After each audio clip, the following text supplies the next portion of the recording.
नमस्कार दोस्तों, आप देख रहे हैं न्यूज नशा और मैं हूं आपके साथ अनु जैन रोहतगी। फिलिस्तीन और इजराइल में लगातार युद्ध बढ़ता ही जा रहा है और इस युद्ध को लेकर दुनिया के जो देश हैं वो आपस में भी बढ़ते नजर आ रहे हैं। आपको बता दें कि जो युद्ध है बेसिक उसका रीजन है वो जेरूसलम जो एक धार्मिक जगह है वहां पर उसको लेकर है। ये धार्मिक जगह है, इसको ज्यूज भी बहुत धार्मिक मानते हैं, इसको जो क्रिश्चियंस हैं और जो मुसलमान हैं वो भी एक धार्मिक स्थल मानते हैं। और इजराइल की लगातार कोशिश है कि जेरूसलम पर पूरी तरह से कब्जा किया जाए। और रमजान के दिनों में जो है इजराइल की सेना ने ईस्ट फिलिस्तीनी जहां पर ईस्ट साइड में जहां फिलिस्तीनी रहते हैं और जो मास्क है जो वहां पे मॉस्क है वहां पे अलास्का मॉस्क, और कहा जाता है कि मक्का मदीना के बाद तीसरी जो है धार्मिक जगह है मुसलमानों के लिए, वहां पर स्थित फिलिस्तीनियों को निकालना शुरू करा और जिसको लेकर दोनों में झड़प हुई। और ऐसे में जो रिपोर्ट सामने आई कि 35 फिलिस्तीनी मारे गए, 100 से ज्यादा घायल हुए। और उसके बाद जो हमास है उसने रॉकेट से 100 रॉकेट दागे इजराइल में और उसके बाद जो है युद्ध की शुरुआत हो गई। जो हिस्ट्री है जेरूसलम की अगर उसकी भी बात करें तो 3000 साल का अगर इतिहास है उसके बारे में बात करें तो बताया जाता है कि 52 बार यहां पर हमले हो चुके हैं। जो लगातार इजराइल की कोशिश है कि इस जगह पर कब्जा किया जाए, जबकि फिलिस्तीनी जो इस जगह को एक धार्मिक स्थल मानते हैं क्योंकि यहाँ पे जो मॉस्क है अलास्का मॉस्क है उसको लेकर मुसलमान जो है बहुत उसका जो मक्का मदीना के बाद उसको एक बहुत बड़ा धार्मिक स्थल माना जाता है। और ये जो युद्ध है ये लगातार बढ़ रहा है। उसको लेकर चिंता इसलिए कि लगातार इस युद्ध को लेकर दुनिया के देश बढ़ गए हैं। क्या हो सकता है इस युद्ध का परिणाम, क्या इसका असर भारत पर भी होगा? तमाम बातों की चर्चा करने के लिए आज हमारे साथ फॉर्मर मेजर जनरल पीके सहगल सर हैं। सर, आपका बहुत बहुत स्वागत है न्यूज नशा में। सबसे पहला क्वेश्चन सर यही है जो बहुत ही अहमियत रखता है कि इस युद्ध के कारण देखा जा रहा है कि पूरी दुनिया दो में डिवाइड हो गई है। वेस्टर्न कंट्रीज और ओएलसी से जुड़ी जो कंट्रीज हैं वो काफी हद तक डिवाइड हो गई हैं। किस तरह से युद्ध जो है डिवाइड कर रहा है पूरी दुनिया को?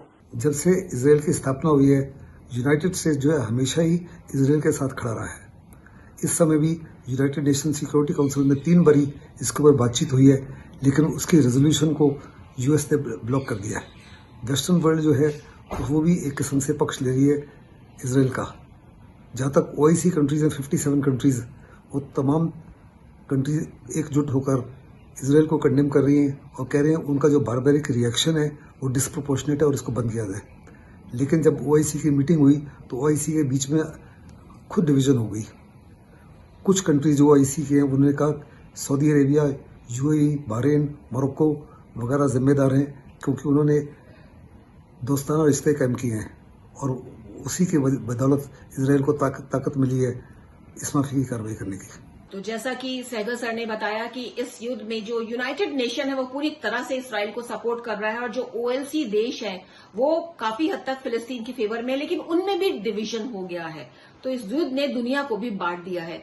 एक बहुत और अहम प्रश्न है कि सर अगर ये युद्ध लंबा चलता है तो उसके कॉन्सिक्वेंसेस क्या होंगे पूरे विश्व भर में? क्या इसके कॉन्सिक्वेंसेस हो सकते हैं? क्योंकि एक तरफ तो हम कोरोना से लड़ाई लड़ रहे हैं पूरा विश्व और दूसरी तरफ जो है ये डाइवर्जन इतना बड़ा देखा जा रहा है, सब लोगों की निगाहें इस पर टिकी हुई है कि कब ये युद्ध खत्म हो। तो क्या इसके कॉन्सिक्वेंसेस होने वाले हैं आने वाले समय में? ये सवाल बहुत अहम है। इसके बहुत जबरदस्त इम्प्लीकेशंस हैं जियो स्ट्रेटेजिकली, जियो पोलिटिकली और जियो इकोनॉमिकली।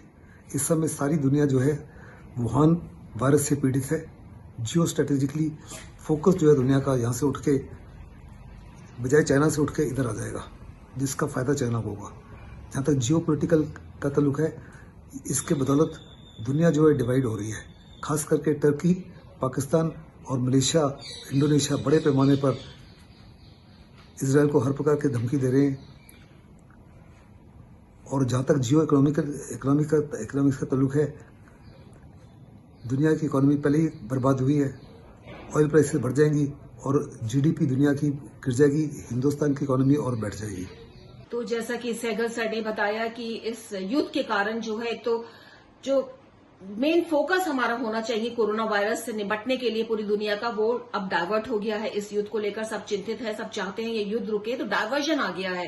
दूसरा, इसका इम्पैक्ट जो है इंडिया की इकोनॉमी में बहुत ज्यादा होने वाला है। तेल की कीमतें बढ़ेंगी तो वर्ल्ड वाइड जो है इकोनॉमी पूरी तरह से प्रभावित होगी और आने वाले समय में यदि ये युद्ध जो है नहीं रुकता है तो पूरे विश्व पर इसका असर पड़ेगा, क्योंकि तेल की कीमतें बढ़ेंगी और पूरा जो इकोनॉमी है विश्व की वो गड़बड़ाएगी, और इंडिया की इकोनॉमी पे बता रहे हैं कि बहुत ज्यादा फर्क पड़ेगा। सर, एक प्रश्न ये भी उठता है कि इससे पहले भी इजराइल और फिलिस्तीन के बीच लगातार युद्ध होते रहे हैं, और हाल ही में अगर हम देखें कि 2008 में, फिर 12 में और 2014 में जो युद्ध हुआ पूरे 50 दिन चला। लेकिन ये जो युद्ध इस समय हो रहा है, आपको लगता है ये पिछले युद्ध से कुछ अलग हटकर है, इसमें कुछ अलग बातें हैं जो चिंता करने वाली है? इसराइल और पैलेस्टीन के बीच में कई बड़ी झड़पें हुई हैं। 2008 में, 2012 में और 2014 में बड़ी झड़पें हुई। 2008 की जो झड़प थी वो 22 दिन चली, 2012 की झड़प 8 दिन चली और 2014 की झड़प जो है वो 50 दिन चली। लेकिन इस लड़ाई में और पिछली लड़ाई में बहुत अंतर है। हर लड़ाई में हमास अकेला था और अल फतह और वेस्ट बैंक से किसी प्रकार की उसको सहायता नहीं मिली। इस लड़ाई में अल फतह, हमास और लेबनान और सीरिया के जो आतंकवादी हैं वो भी इनके साथ मिल गए हैं। दूसरा, तमाम इजरायली सिटीज़ में 20% पैलेस्टीनियन अरब्स हैं, वो भी रिबेल कर गए हैं अगेंस्ट इसराइल। और तीसरा, बहुत बड़े पैमाने पर OIC कंट्रीज जो हैं वो साफ तौर पे कह रहे हैं कि अगर इसको ना रोका गया तो बड़े पैमाने पर वो भी इंटरवीन कर सकते हैं।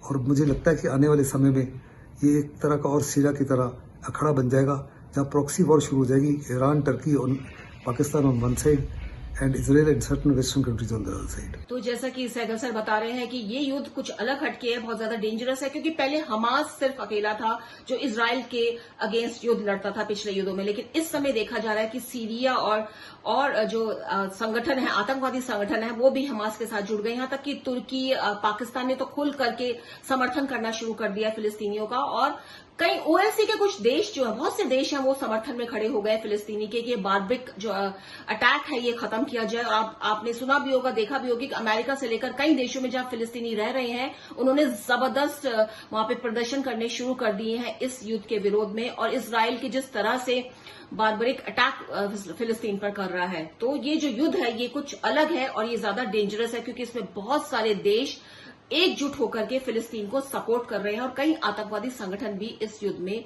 घुस गए हैं। सर, एक बहुत ही अहम और आखिरी प्रश्न ये है कि यूनाइटेड नेशन की क्या भूमिका रहने वाली है इस युद्ध को लेकर?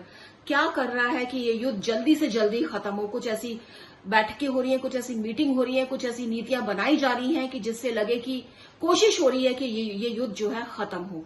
यूनाइटेड नेशंस के अंदर 3 बारी डिस्कशन हुई है। उस डिस्कशन का आउटकम अमेरिका ने ब्लॉक कर दिया है, लेकिन बड़े पैमाने पर यूनाइटेड नेशंस के सारे मेंबर्स कह रहे हैं, सिक्योरिटी काउंसिल के, कि ये युद्ध को रोका जाए और बातचीत के माध्यम से सोल्यूशन निकाली जाए। UN के पास कोई ताकत नहीं है अपनी डिसीजन को इन्फोर्स करने के लिए, लेकिन इसके बाद अभी UN ने फैसला किया कि थर्सडे को जनरल असेंबली की मीट होगी, जो एक ओपन होगी, वर्चुअल होगी, जिसमें पूरी दुनिया का रुख जो है साफ तौर पर नजर आएगा।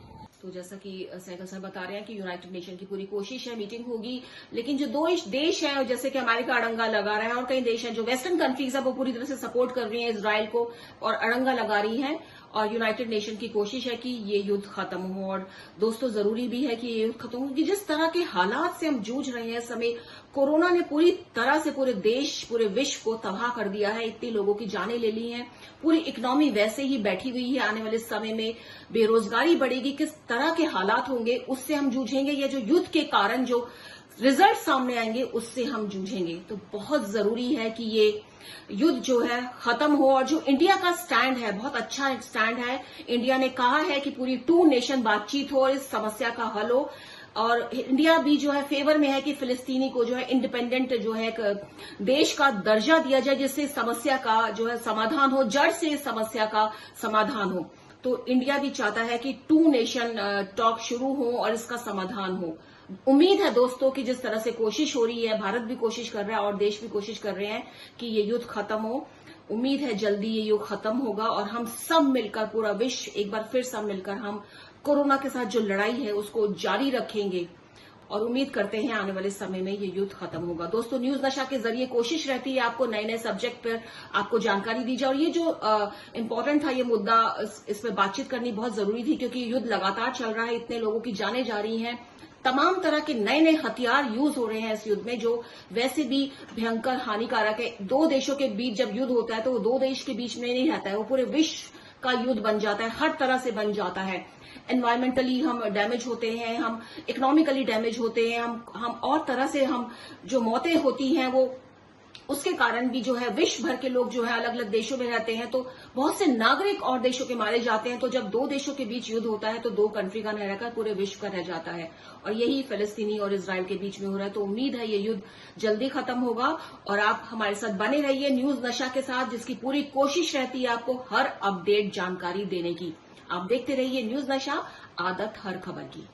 और आप हमसे जुड़े रहने के लिए सब्सक्राइब करें YouTube पर, फॉलो करें Twitter पर और लाइक करें Facebook पर। और ज्यादा जानकारी के लिए न्यूज नशा की वेबसाइट पर जाएं। आपको टाइप करना होगा सिर्फ न्यूज नशा।